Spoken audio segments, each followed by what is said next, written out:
Refugees with disabilities advancing inclusion and self-reliance.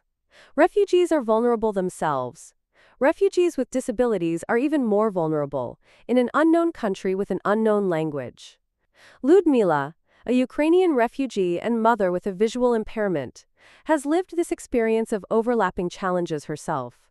Around 20 million people with disabilities have been forced to flee worldwide, according to estimates by the World Health Organization, accounting for roughly 1 in every 6 of the total 122.6 million forcibly displaced people.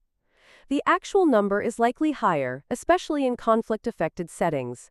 Refugees with disabilities face particular barriers to inclusion and humanitarian assistance, including greater risks of violence, difficulties accessing protection and basic services, and exclusion from education and livelihood opportunities. While these challenges are widespread, they are by no means uniform. People with disabilities have a diverse array of experiences, due to differences in context, disability type, and other characteristics, such as age. As a result, there's no one-size-fits-all approach to disability inclusion, and communities, including people with disabilities and their families, are best suited to identify their own particular needs and solutions. So UNHCR, the UN Refugee Agency, is exploring new ways to drive change, hand in hand with communities. 2 projects supported by the UNHCR Innovation Service, one in Poland, the other in Yemen, exemplify the diverse challenges facing people with disabilities and the creative ways refugees are taking action to address them. Digital information accessibility in Poland. Before Ludmila was forced to flee, in 2022 she tried to avoid websites that were inaccessible to people with disabilities. Small font sizes and pop-up advertisements, for example, made some sites impossible for her to use, so it was easier to simply exit them. However, once she fled to Poland, this was no longer an option. As soon as I came here, I faced the necessity to find the information myself, Ludmila recalls, and I had to adapt quickly and to find ways to look for this information. Information accessibility is always important, but is especially critical for refugees, who rely on timely, reliable information to make informed decisions, seek social and protection services, and plan for their futures. This is often made difficult due to connectivity issues, language barriers, and, for people with disabilities, inaccessible website features. Arriving in Poland, Ludmila had to create her own solutions to navigate inaccessible digital spaces. Now she is using what she learned to help others through a new initiative supported by the Digital Innovation Fund.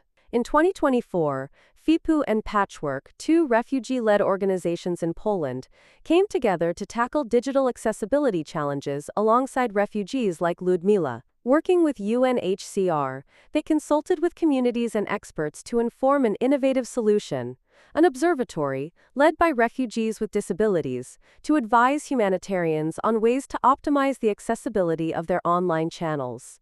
Combining FIPU's work on information provision, Patchwork's focus on refugees with disabilities, UNHCR's expertise in protection and humanitarian partnerships, and the personal experience and expertise of the refugees involved, the observatory launched earlier this year. Ludmila and Edward, a refugee who is blind and came to Poland from Slovakia, are 2 of its members. They're leading the testing of 5 websites commonly used by refugees in Poland. Based on personal experience and their knowledge of current standards, they're comprehensively documenting accessibility issues, providing clear, meticulous recommendations for developers to follow.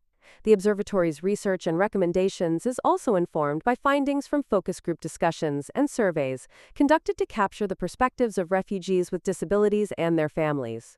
To overcome logistical challenges and ensure a wide swath of voices were represented, the team traveled to meet refugees where they were. Currently, these conversations are our biggest source of knowledge about the needs of people with disabilities, says Yvonne, the project lead from FIPU. Resulting recommendations, providing alternate descriptions of images, ensuring that any buttons are readable by screen readers, and using simple language, have been delivered to the observatory's 5 humanitarian partners and are already being actioned. For instance, FIPU's website, UA in Krakow, one of the largest information providers to Ukrainian refugees in Poland, receiving around 100,000 views per month, was substantially reworked. For Ludmila, the tweaks have made this trusted source of information easier to use. Edouard describes the productive back and forth of this feedback process. The most motivating part is the readiness of website developers to communicate with us on a daily basis. So we provide recommendations, and they improve the website according to our recommendations. But then they ask us, can you please have another look at it? Is everything working properly?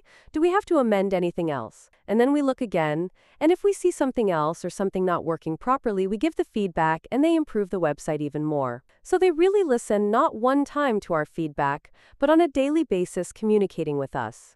The recommendations will also inform upcoming changes to UNHCR's Global Help website.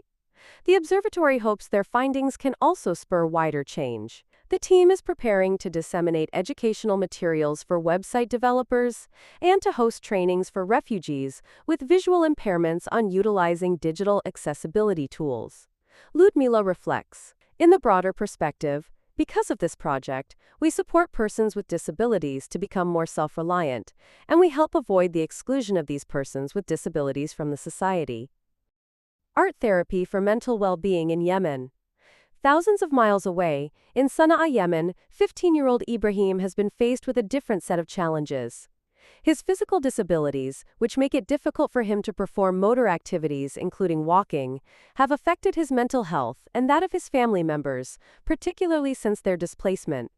Ibrahim's mother, Ibrahim, describes how, living in an inaccessible shelter, Ibrahim long felt hopeless and largely restricted to their home, while she struggled to identify ways to support him and help improve his quality of life. Ibrahim was one of many internally displaced people, or IDPs, in Sana'a, facing difficulties with disability inclusion and services. Challenges compounded by years of conflict and instability. The Humanitarian Cooperation Foundation, or HCF, an IDP-led organization, identified a pressing need for mental health and psychological support for this community.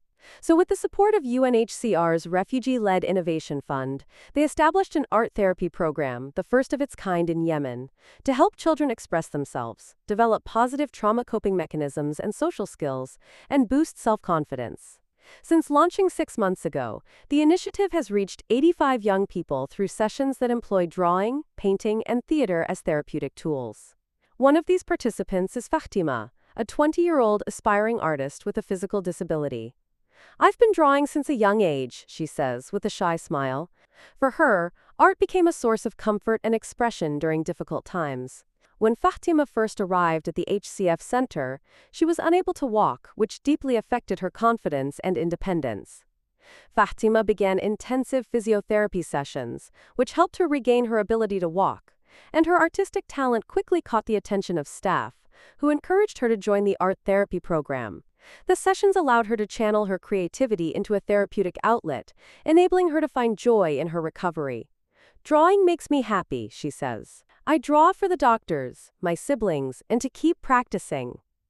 Looking to the future, she notes, my dream is to become a doctor and help other children like me. For Ibrahim, too, the sessions have sparked significant changes. In the past, Ibrahim recalls, her son's physical and mental health struggles kept him from wanting to leave home or participate in daily activities. Whereas, she says, now he wants to travel.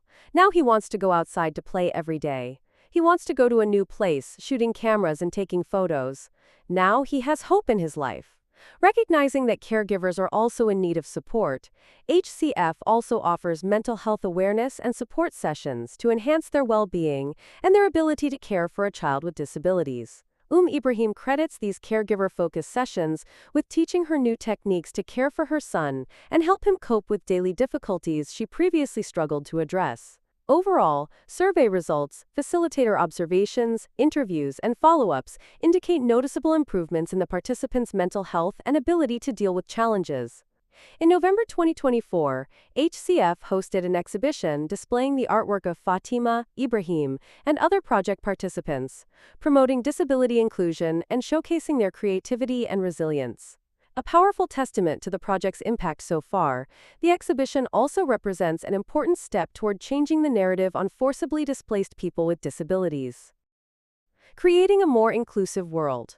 Centering refugees' voices and reframing what forcibly displaced and stateless people with disabilities can achieve, as these two projects are doing, is essential to UNHCR's efforts to address the diverse protection and assistance needs of people with disabilities. Visually impaired refugees in Poland are helping make self-sufficiency more achievable for their peers. IDPs in Yemen are empowering children with disabilities to thrive by encouraging artistic expression, confidence, and self-reliance. Taken together, these two endeavors represent the diverse tools, from digital technology to creative psychosocial approaches and more, that humanitarian actors can explore to innovate with and for refugees with disabilities.